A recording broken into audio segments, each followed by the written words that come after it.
Hello friends, ഇന്ന് നമ്മൾ വന്നിരിക്കുന്നത് ഓൺ ഗ്രിഡ് സോളാർ സിസ്റ്റത്തിന്റെ ഒരു കംപ്ലൈന്റ് കണ്ടുപിടിക്കാനാണ് ഞങ്ങൾ എത്തിയത്.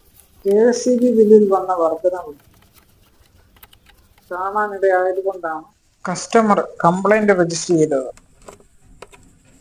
ഞങ്ങൾ വന്നു നോക്കുമ്പോൾ DCDBയുടെ ഒരു സ്ട്രിങ്ങിന്റെ MCB പൂർണ്ണമായും കത്തി നശിച്ച രീതിയിലായിരുന്നു.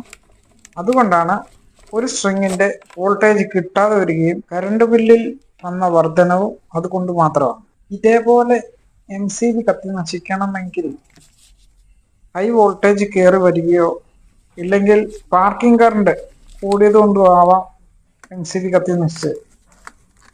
ഇതുപോലൊക്കെയുള്ള വർക്കുകളൊക്കെ ചെയ്യുമ്പോൾ നമ്മൾ ശ്രദ്ധിക്കേണ്ട കാര്യങ്ങളെന്ന് വെച്ച് കഴിഞ്ഞാൽ ACDB ഓഫ് ചെയ്യണം, ഇൻവേർട്ടർ ഓഫ് ചെയ്യണം, സോളാറിൽ നിന്നുള്ള MC4 അത് റിമൂവ് ചെയ്യണം. പ്ലസ് മൈനസ് രണ്ട് സ്ട്രിങ്ങിൻ്റെയും ഒരു പോണൊക്കെ റിമൂവ് ചെയ്തതിന് ശേഷമേ നമുക്ക് വർക്ക് ചെയ്യാവൂ.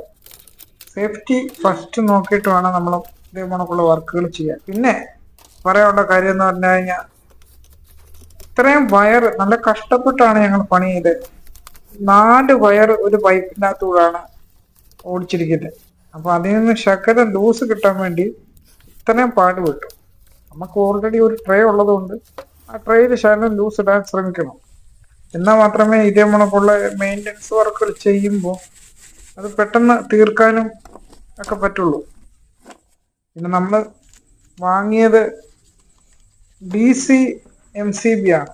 DC MCB വാങ്ങി അതിൽ നിന്ന് പ്ലസ് മൈനസ് അതുപോണക്ക് തന്നെ കട്ട് ചെയ്ത് കളഞ്ഞിട്ട് കരിഞ്ഞ ഭാഗം കട്ട് ചെയ്ത് കളഞ്ഞിട്ട് പിന്നെ നല്ല വൃത്തിക്ക് ടൈറ്റ് ചെയ്യണം. നല്ല പോണക്ക് ടൈറ്റ് ചെയ്തതിന് ശേഷം 2 സ്ട്രിങ്ങിന്റെ വോൾട്ടേജ് ചെക്ക് ചെയ്യണം, കറക്റ്റ് ആണോ എന്ന്. പിന്നെ എർത്തിൽ ടെസ്റ്റ് ചെയ്യണം. ഇതെല്ലാം ടെസ്റ്റ് ചെയ്തതിന് ശേഷമേ നമ്മൾ ഓൺ ആക്കാൻ പാടുള്ളൂ. അപ്പോൾ നമ്മുടെ ഈ വീഡിയോ എല്ലാവർക്കും ഇഷ്ടപ്പെട്ടു, പ്രയോജനപ്പെട്ടു എന്ന് കരുതുന്നു. ഇതുപോണക്കുള്ള വീഡിയോ ഇനിയും വരും. ഇനി നമുക്ക് അടുത്ത വീഡിയോയിൽ കാണാം.